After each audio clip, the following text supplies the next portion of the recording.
ఆయన ఈ శ్రీశైల పర్వతం మీద నడుస్తాట, సంధ్యాకాలంలో దిగుతాడు.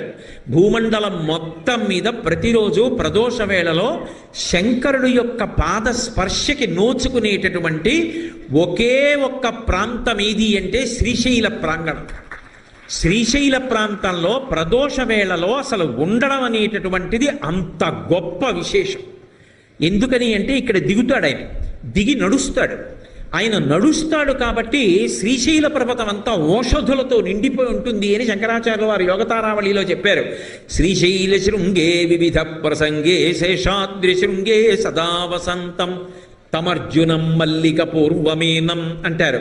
అర్జున వృక్ష రూపంలో అంటే ఆ పక్కనే తెల్లమద్ది రూపంలో ఉంటాడు, అది శివుడు.